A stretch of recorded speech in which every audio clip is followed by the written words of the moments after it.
De par le monde dont vous nous suivez, mesdames et messieurs, vous faites bien de nous choisir pour vous informer sur Alas 24. Bienvenue dans ce journal. La coalition des associations de la société civile pour l'action citoyenne kazakh a organisé une marche citoyenne au Conseil militaire de transition ce 6 mars 2022.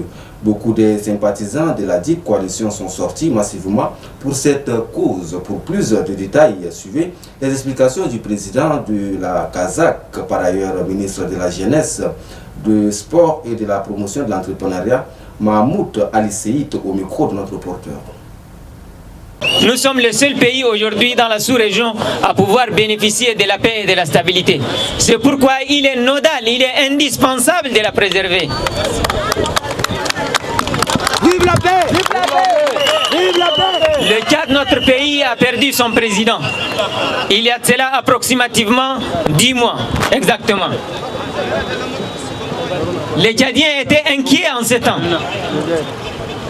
Les Tchadiens étaient en phase d'être déboussolés. Mais Dieu merci, notre armée, les forces de défense et de sécurité tchadiennes ont tenu tête, ont gardé leur flegme, leur sang-froid pour préserver cette paix et cette stabilité, pour essayer d'assurer la sécurité et la stabilité à nos concitoyens. L'avènement du CMT, du Conseil militaire de transition, a été une bouffée d'oxygène, a été pour ainsi dire un élément d'appoint prépondérant dans la préservation de la paix. Je ne vais pas aussi ignorer l'apport important des partenaires du Tchad qui se sont mobilisés derrière le Conseil militaire de transition pour préserver la paix et la stabilité et pour lutter surtout contre le terrorisme au Sahel. Nous leur disons aussi merci. Aujourd'hui, nous venons de prouver à la face du monde que la majorité des Tchadiens, la majorité des N'Djamena est derrière la paix. J'ai sillonné l'avenue de la rue de 40 mètres de 8h à 9h30. J'ai constaté que tout le monde est sorti, malgré la chaleur, la soif, le vent et les autres aléas. Vous êtes sortis massivement.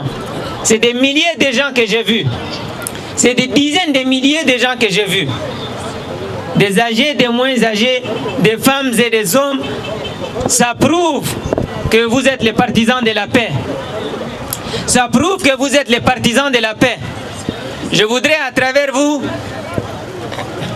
et par votre voix dire au président du Conseil militaire de transition que le peuple tchadien est derrière vous, que la majorité est derrière vous, que vous vous êtes inscrits sur une lancée relativement méritoire pour préserver la paix et la stabilité. Autre volet de l'actualité à présent, la coordination des femmes pour la paix et le développement a organisé une conférence débat à la grande salle de l'université Roi Faisal ce 5 mars 2022. Ceci s'est déroulé sous le thème « Le rôle de la femme tchadienne dans la société ». Suivez ce reportage pour les éclairages.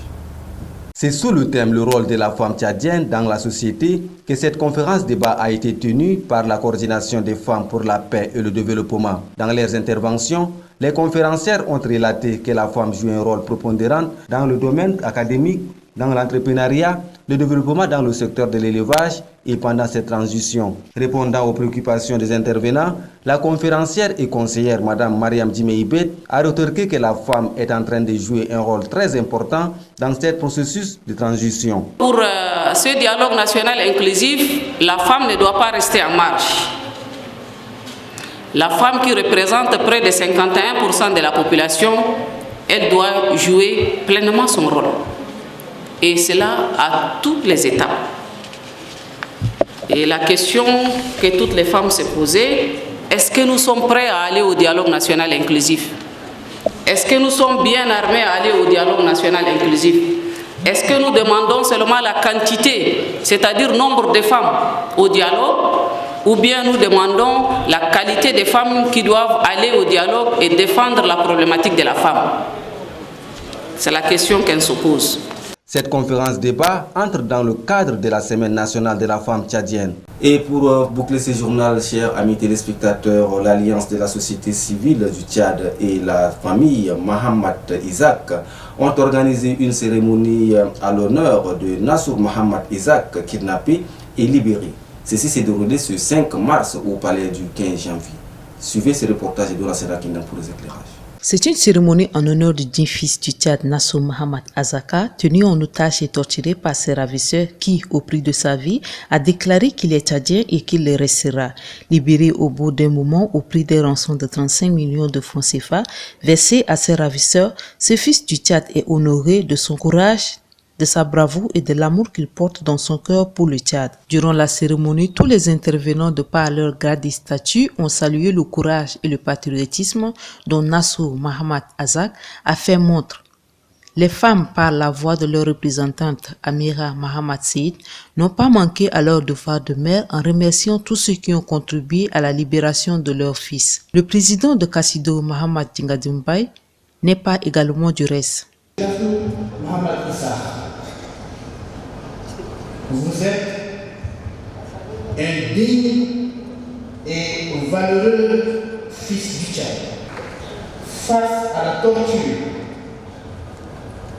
à l'horreur et à la barbarie humaine dont vous étiez victime, droit dans les yeux de vos bourreaux et de vos agresseurs, et à un pas de la mort,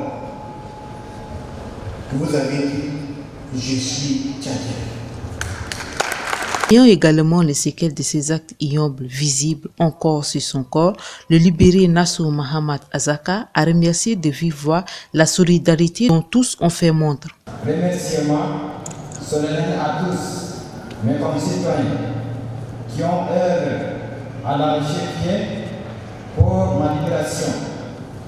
Il y a dans la vie des moments non pas préparé à vivre et qu'on ne voudrait pas y vivre. Mon cas en était. Ma présence aujourd'hui, je vais vous parler de votre fils, de votre père, ce que vous aimez, de moi, fils du Tchad, et fier de l'assumer. En ce jour, permettez-moi de dire l'expérience de qui le monde je ne sais plus, le sévices je ne sais subi, c'est près de mon kidnappé. Oui, j'ai été torturé, humilié, menacé de mort. Aujourd'hui, je présente tant de séquelles sur mon corps, mais libéré grâce à la mobilisation de tous les Tchadiens, les Bias, médias. Signalons que la cérémonie est clôturée par la remise des attestations de courage et dans une grande ambiance. Et c'est ainsi que se referme ce journal. Merci à Dona Sera Kindan pour ce reportage. Prenez soin de vous et restez toujours pour la suite de nos programmes. Au revoir.